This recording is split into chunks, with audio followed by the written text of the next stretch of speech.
E vamos às previsões de produtividade com a Vodafone Business. Em Faro, espera-se um dia perfeito para o PowerPoint. Em Santarém, vai estar ótimo para mexer no Excel. No Porto, vamos ter níveis máximos de Outlook. E, finalmente, nas regiões montanhosas, acesse à cloud, que é uma maravilha. Agora pode garantir a máxima produtividade e otimizar o trabalho em equipa em qualquer lugar. Com as ferramentas Microsoft 365, o seu negócio pode tudo. Together we can. Vodafone Business.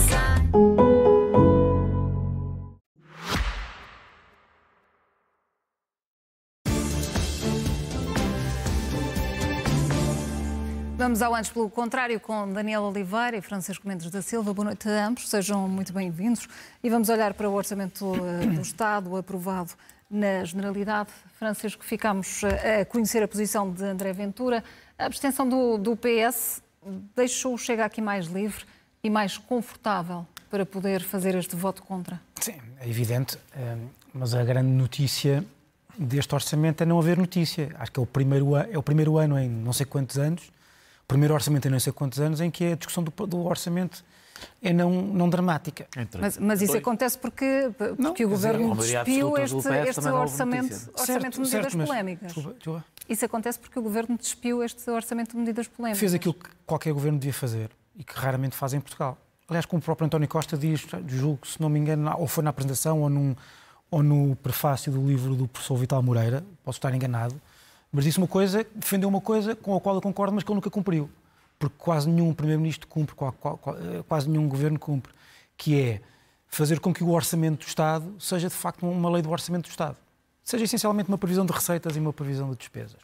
De cada vez que nós contaminamos a lei do Orçamento com medidas de natureza política que por destino ou por desígnio são divisivas, é evidente que a lei do Orçamento do Estado é mais difícil passar. Neste caso, era do interesse do PS que o Orçamento do Estado passasse, ou seja, que não houvesse um drama, porque aquilo que o PS precisa urgentemente é de 4 anos sem eleições, e o Governo deu-lhe essa possibilidade, porque, por exemplo, o PS diz, bem, nós conseguimos... também a possibilidade de PS e de Chega criarem aqui a própria narrativa, a partir de agora. Certo, mas o que eu queria dizer era isto. O PS ensaiou um discurso de vitória, que é conseguimos que no Orçamento do Estado não estejam a alteração às leis laborais. Mas por que raio é que na lei do Orçamento do Estado havia de estar alterações às leis laborais? Não faz sentido nenhum que esteja. O que está a acontecer aqui é aquilo que normalmente devia acontecer sempre. O Governo apresenta uma previsão de receitas, uma previsão de despesas, tendo em conta a sua política geral e que carece, portanto, de um respaldo orçamental, e os partidos da oposição decidiam se aquela previsão de receitas e de despesas é mais ou menos congruente com aquilo que o Governo quer fazer. Onde eu acho que o PS pode estar, onde me parece que é contraditório com aquilo que são os interesses, com o que são os interesses do PS, é nisto, é que o PS deveria querer que esta fotografia que foi tirada hoje, que é a fotografia do PS a dar a mão à governação de direita, ainda para mais num dia que vai contrastar com uma aprovação também de uma lei fundamental, que é a lei da nacionalidade, com o Chega, que devia querer que isto passasse rapidamente. Devia querer que o momento orçamental passasse rapidamente para que essa fotografia não perdurasse. Mas eu vejo o PS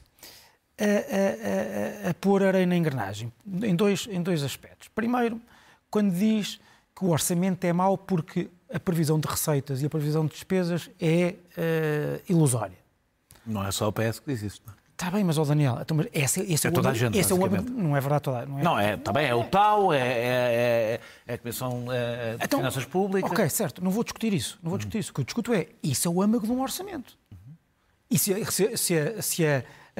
o orçamento é mau porque a previsão se o orçamento tem um problema na previsão de receitas e na previsão de despesas, é um orçamento que é perigoso para os portugueses. Porque é que o PS deixa passar. E isto, obviamente, coloca o PS numa posição completamente incongruente. Parece que quer dizer qualquer coisa para fingir que não aprovou o orçamento ou que não deixou passar o orçamento. Depois há outra coisa, que é Eu espero que espero sinceramente que o PS não faça coligações na especialidade com o Chega, designadamente Portanto, em matéria... vote a favor do orçamento e que não vote nada que possa ser passado. Não é que não possa ser aprovado, não, é porque isso vai criar... Se calhar era melhor nem irem ao Parlamento, era ficar em casa. Não é verdade, não é verdade. O que é que vão lá fazer? Daniel, já temos a discussão várias Pois já, vezes. mas é porque eu acho que essa posição é sustentável. Ou participa num orçamento, ou aprova um orçamento e participa nele, ou não, ou chumba e não participa nele. O que tu queres é que aprova o orçamento e não participe. Desculpa, peço desculpa. Já agora, eu adoro que tu respondas, mas depois de eu ter dito qualquer coisa. Está bem, ok. Já falámos sobre isso e eu repiso o que disse nos últimos anos. O orçamento tem que ser aprovado na Assembleia da República, é verdade, mas a Constituição dá a iniciativa orçamental ao Governo. Se do Parlamento sair um orçamento que em matérias essenciais é completamente distinto daquela que é a iniciativa orçamental do Governo, temos um problema. Eu não vejo necessariamente mal que assim seja, mas entretanto mais tarde ou mais tarde vamos ter que ir para eleições. E a lição que o PS tirou da sua atuação e da sua postura nestas matérias, nas últimas eleições, não me parece que seja espetacular, nem para o PS, nem para a democracia portuguesa. E foi por isso, não para a defesa do Governo, mas para a defesa da democracia portuguesa, que eu disse, espero que o PS não volte a fazer essas brincadeiras de fazer coligações com o Chega em matéria orçamental, que signifique que o Governo não governa. Daniel, na fotografia de hoje, o PS passou aqui cheques em branco, dando liberdade ao Governo e permitindo também a André Ventura liderar a oposição. O PS não existe. Mas é esse o apelo que é feito. O PS deve votar, viabilizar o orçamento, não votar alterações ao orçamento na condição de elas não serem aprovadas. Caso sinta que podem ser aprovadas, não as deve votar, porque isso é uma coligação negativa. E até, eu nem sei sequer, neste ponto de vista, porque é que o orçamento há de ir ao Parlamento. Porque é que vai lá fazer? Porque, na realidade, se não se tem que construir maiorias para construir o orçamento, e têm, a Constituição dá ao Governo o poder de construção do orçamento e à Assembleia da República o poder de o alterar. Caso contrário, não havia votações na especialidade. Mas se por sistema o orçamento não é o orçamento do Governo, quem tem... Mas é para isso... Por isso é que um Governo minoritário deve encontrar um parceiro com o qual consiga construir o orçamento possível, tendo em conta que não é maioritário e que, portanto, se for um orçamento contra a vontade da maioria dos deputados, é um orçamento contra a vontade da maioria dos portugueses e esse poder o Governo não tem e, portanto, deve negociar. O que temos aqui, para já, temos um entorce, que é os orçamentos transformaram-se numa espécie de moções de confiança anuais. E não devem ser. E é por isso que nós temos, ao contrário dos Estados Unidos, a versão dos duodécimos, que a não ser que haja... As pessoas acham que os duodécimos fica-se sem dinheiro. Não, fica-se com o orçamento do ano anterior, no caso aprovado por este mesmo Governo. A não ser que haja questões externas que levantem problemas complexos. Na maior parte das coisas, aliás, estão fora do duodécimos, quase tudo o que é realmente importante, e não é drama nenhum, mas passou a ser um drama. E passou a dramatizar-se. E os governos de minoria passaram a utilizar isso como uma forma de chantagem para fazer este discurso, que é ou aprovas este orçamento, ou vamos para eleições. Porquê? Porque é que temos que ir para eleições? Desde quando? Onde é que está escrito quando um orçamento é chumbado se vai para eleições? Escreveu Marcelo Rebelo de Sousa. Escreveu uma tese que cria uma instabilidade permanente onde não tem que haver instabilidade. Espera, deixa-me só passar para a questão seguinte. Espera o quê? Eu concordo. Eu percebo. Verificaste no meu encher de olhos que eu ia falar. A linguagem corporal. Já nos conhecemos há uns anos, não é? Eu percebo a ideia. Eu também acho que não deve estar tudo pendurado no orçamento. Houve do tempo da geringonça tinha que estar, porque era o único momento, por assim dizer, para garantir a continuidade do governo, e isso até criou alguns entorces, foi uma necessidade que tinha a ver com aquela arquitetura muito específica. Agora, eu compreendo a ideia de esvaziar o orçamento de grandes opções políticas, mas ela tem um limite. E o limite é, o orçamento não é um documento contabilístico, se fosse não tinha que ser aprovado, não tinha que ir à Assembleia, não tinha este debate. O orçamento é consequência e condição para um conjunto de políticas. E tu disseste-o, aliás. Por exemplo, ele tem que ir ao Parlamento, deixa-me só agora explicar isto. Tem que ir ao Parlamento porque foram estas matérias, que criaram o parlamentarismo. Eu sei. Por isso o Governo tem que pedir autorização para gastar e para cobrar. estou só a sublinhar que por não isso tem que pedir autorização não é um documento, para mudar as leis laborais, claro, etc. Não é um documento, no orçamento, não é um documento meramente contabilístico, é um documento político. E é natural que o seja, porque ele é condição e consequência de um conjunto de políticas. Pegando no exemplo, as políticas fiscais, que do meu ponto de vista, não precisamos discutir isso aqui, as políticas fiscais deste governo são regressivas, em geral regressivas, nem sequer estou a falar do IRS ou de cada um deles. Nós temos a receita, o aumento de receita do IRS, que não tem a ver com o aumento de impostos. A direita agora percebeu que carga fiscal não é a mesma coisa que aumento dos impostos, o aumento da carga fiscal. O aumento da receita do IRS e dos impostos sobre o consumo são o que vão pagar, por exemplo, a redução do IRC. São o que vão compensar, de alguma forma, ou aproximar-se de compensar. É uma escolha. Mas é uma escolha que não foi tomada pelo PS. É uma escolha que foi tomada pela AD, como quase todas, aliás. Mas foi tomada pelo PS. Não, é esta. Houve uma igual do PS, quando baixou o IRS, quando ia baixando o IRS, sim, mas aumentando a tributação direta. Qual foi a negociação? Exatamente. Qual foi a negociação do último orçamento? Infelizmente, é uma tradição bastante... O PS era contra a descida do IRS. Deixa-me só terminar o meu raciocínio. Porque a questão central aqui não é essa. A questão central é, esta opção foi uma opção da AD, da Iniciativa Liberal e do Chega. O que é completamente perverso? É que a generalidade das políticas, onde não está evidentemente a lei laboral, que não tem até a ver uma questão relação com o orçamento. Estas têm. Este orçamento tem que ser aprovado. Algumas das coisas que estão neste orçamento, as receitas, por exemplo, resultam de decisões tomadas entre o PSD, o Chega e a IEL. E temos este absurdo, que é o conjunto, a generalidade, aliás, as coisas mais importantes da política atual deste governo, são aprovadas pelo Chega e depois quando chega à fatura, o PS vota a favor. É o PS que a aprova. E isto é absurdo, como se viu pela intervenção do Eurico Brilhante Dias. Toda a intervenção do Eurico Brilhante Dias, absolutamente coerente nas posições que o Partido Socialista tomou no último ano, não precisamos andar para trás, no último ano, esbarra com uma coisa que é a pessoa que aprovou as medidas que têm maior impacto orçamental que este governo tomou, eu estou a incluir as receitas, estão à direita do PSD. Mas é o partido à esquerda do PSD que viabiliza, enquanto os outros gritam e dizem não é suficiente, não ficamos suficientemente contentes, vamos votar contra.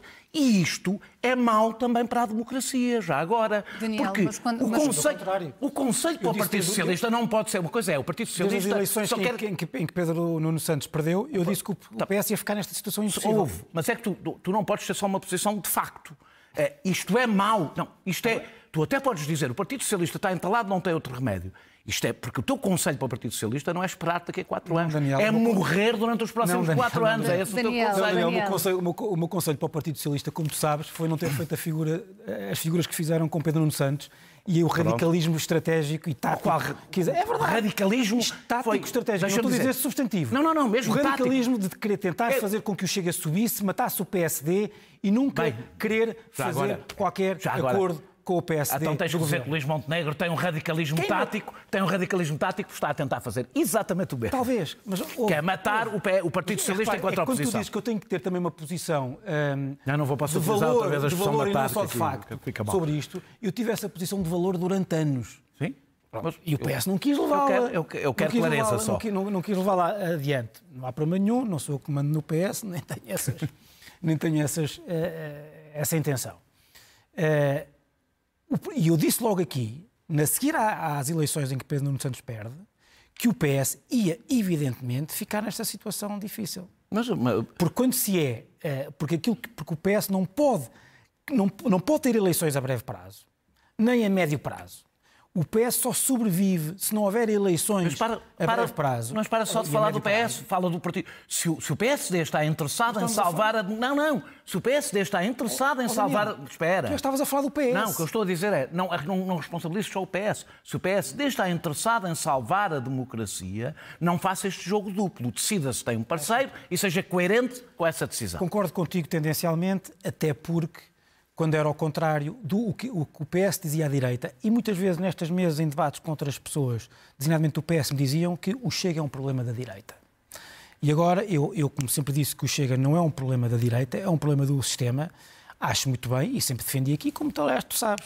Ao contrário de ti, eu sempre defendi que os entendimentos, neste sistema tripartido, os entendimentos preferenciais da AD deviam ser com o PS. E tu sempre não disseste, é a minha opinião. Sempre disseste o contrário. É a única coisa que fez subir o Chega. Não, agora em que ficamos? Posso dizer, isto é o pior. Não, a única coisa que eu digo, isto é o pior dos dois mundos. Isto que o PSD está a fazer é o pior dos dois mundos. Eu não tenho nenhum problema, tenho problemas evidentes, eu já te disse o que é que defendia, que não vejo nenhum problema em o PSD nas questões que não são questões de regime, entender-se com o Chega, incluindo nas questões orçamentais. Acho que há uma coisa em que tem que haver um cordão sanitário, que são nas questões de regime e de direitos humanos. O PSD está a fazer exatamente o oposto, como já disse várias vezes. Francisco, quando o Luís Montenegro diz que a margem para negociar é muito curta, isto significa que há uma real intenção ou está apenas neste jogo e numa espécie de coação? Que se está a jogar com o seu poder político. E diz, eu também achava um bocado absurdo que um governo apresentasse uma proposta de orçamento à Assembleia da República e depois dissesse que, enfim, estes são os meus princípios, se não gostarem temos outros. Quer dizer, obviamente que qualquer Primeiro-Ministro diz que a sua lei do Orçamento do Estado tem pouca margem para alterações. Agora vamos ver a força dos outros partidos, evidentemente. Daniela, a frase de André Ventura sobre os 3 Salazares continua também a dominar o debate político. Estas invocações constantes de Salazar, vai ser assim? Vai ser esta estratégia até janeiro? Vai e vai ser até alimentada pelos outros, nos presidenciais. Porque a todos interessa, do ponto de vista estritamente egoísta, que André Ventura suba. Porque todos preferem ter André Ventura na segunda volta, porque ter André Ventura na segunda volta significa ter ganho à primeira. Porque isso é as taxas de rejeição, e nisso Marcos Mendes tem razão, as taxas de rejeição de André Ventura são tão fortes que mesmo que ele tenha o suficiente para ir à segunda volta, a segunda volta está decidida com qualquer um dos 3 candidatos, seguro, Marcos Mendes ou Gouveia Melo. O problema é que isto faz um caminho. Ou seja, as coisas começam por ser chocantes. Eu vou ser mais curto nesta primeira volta, depois queria falar propriamente do Salazar, mas deixo isto para uma segunda volta, se tivermos tempo. As coisas tornam-se chocantes e depois normalizam-se. E André Ventura tem mostrado que desbrava caminho para a normalização de algum tipo de discurso. É verdade, quando Luís Montenegro disse, e respondeu-lhe bem, que a ditadura é ela própria um modo de corrupção. Eu deixei isto mesmo para a segunda parte, porque quero, se conseguir ter tempo, explicar porque é que o Estado Novo era uma ditadura, era um Estado de corrupção institucionalizado. Mas deixei isso para a seguinte. A verdade é que eu recordo como começou a conversa da imigração, nas autárquicas de 2017, nas mesmas em que André Ventura concorreu pela primeira vez, Pedro Passos Coelho começou a falar 2 anos depois, em 2017. Em 2015 tinha feito um discurso para os europeus a defender uma imigração mais aberta, a maior parte dos argumentos não eram circunstanciais, eram argumentos. 2 anos depois tinha mudado o discurso. Mas não é isso para mim que é importante. Eu hoje vejo Leitão Amaro dizer que o Partido Socialista quer uma reengenharia demográfica, que é outro nome para a teoria da substituição, que antes só era utilizada pela extrema da extrema-direita. Nem André Ventura usava este tipo de linguagem. O que eu quero dizer com isto é que isto faz mesmo um caminho. O centro e a moderação não são um lugar fixo. São um lugar que muda do ponto de vista relativo. E cada vez que André Ventura dá mais um passo, umas vezes desesperado, outras vezes porque percebe que isso funciona, o centro muda mais um bocadinho de lugar. O meu problema com André Ventura principal, tenho muitos, mas o principal, neste caso, é que André Ventura tem o hábito de atirar a pedra e esconder a mão. Que é, ele vem diz esta frase, e depois no dia seguinte, até a minha avó, que era uma democrata, dizia. A única coisa que distingue André Ventura de um salazarista, confesso, é a falta de coragem. Eu acho que devemos começar a levar a sério André Ventura. As coisas que André Ventura diz têm que valer, como qualquer outro político, pelo seu valor nominal. André Ventura faz sempre... Donald Trump faz a mesma coisa. É uma piada, e depois é um exagero, e no fundo era só uma força de expressão. Donald Trump fez sempre isto, e ao mesmo tempo que o fazia, dizia ao que vinha. E agora que está no poder, nós percebemos que ele não estava a brincar, estava a falar a sério. E, portanto, eu acho que devemos levar a sério. André Ventura gostava mesmo de ter 3 Salazares, disse-o numa entrevista como um líder, não o disse num desabafo, numa conversa, como líder de um partido político, e chega de ver tudo como força de expressão e piada. André Ventura confessou-se, com a falta de coragem que lhe é característica nestes casos, como salazarista. Francisco, à tripla de Salazares podemos também juntar os cartazes presidenciais. O que é que podemos dizer sobre estas táticas? Talvez eu comece por aqui. Nós andámos a discutir nas últimas semanas se o Chega tinha obtido uma vitória ou tinha tido uma derrota nas autárquicas. Eu defendi que o resultado foi bom para o Chega. O Daniel acho que até disse que foi menos bom, ficou menos entusiasmado. Quer dizer, não ficámos nem entusiasmados, mas se fosse o Chega ficaria menos entusiasmado. Disse que não tinha tido uma vitória, mas havia sinais. Havia sinais. Acho que a interpretação de André Ventura é a interpretação de que não lhe correu muito bem as autárquicas. E é por isso que ele volta à carga com esse regresso back to basics do que é a sua política. E porque eu acho que ele também pensa que talvez haja o risco de o decurso do tempo e uma certa habituação das pessoas a verem no Parlamento e na vida política quase que o transformam num elemento do sistema. E eu acho que é isso que explica também este regresso de Ventura ao seu mais desbragado estilo. Não é só, como bem disseste, não é só as referências a Salazar, que é claramente para chocar. Os cartazes, para mim, são claramente o elemento mais chocante desta... Provavelmente matéria legal, não é matéria judicial. Eu tenho um bocado de medo de eu também, isso, mas porque depois, como há outros valores... É verdade, não. Sim, está bem, só que depois imagina que ele vai... Francisco, vou-te pedir para não perderes o raciocínio. Vamos agora em direto até à Assembleia da República. Está feita a intervenção do Primeiro-Ministro. Daniel, começava por ti. Luís Montenegro arrancou esta declaração, dizer que as aprovações de hoje do Orçamento e da Nacionalidade mostram que o Governo está aqui para unir e não para dividir. Quis fechar este dia com que imagem? Nós assistimos a um momento absolutamente extraordinário. E eu já nem falo na confusão que se percebeu, aliás, intencional, entre a lei da nacionalidade e da imigração. Não estão ligadas, até porque a maior parte das pessoas que pedem nacionalidade não são imigrantes. Portanto, é porque ele queria juntar a ideia das portas abertas, da banalização, mas não é isso que eu acho extraordinário. Isso já é o habitual. É o Primeiro-Ministro fazer uma comunicação em que equipara politicamente, aliás, foi a primeira pergunta da SIC, equipara politicamente o Orçamento de Estado a esta lei. Ou seja, tinha uma vitória no Orçamento de Estado, foi uma vitória, conseguiu a abstenção do Partido Socialista, mas quis partilhar essa vitória com o Chega. Foi isso que Luís Montenegro veio aqui fazer. Porquê? Porque Luís Montenegro, e essa é a coisa, devo dizer, que eu acho mais assustadora neste Primeiro-Ministro, não existe para além da tática. Este Governo não existe para além. Tudo é tática, tudo se resume à tática. Quis mostrar o Partido Socialista no bolso, tratamos da política com o Chega.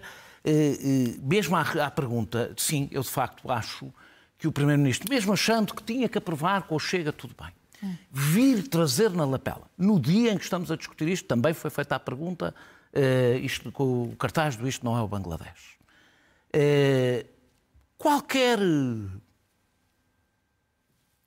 democrata da direita que eu sempre conheci, do centro-direita, sentir-se incomodado. Podia até ser uma necessidade, mas sentir-se incomodado. Eu devo dizer que eu não sei se os meus valores, vou terminar, eu não sei se os meus valores coincidem com os do Primeiro-Ministro.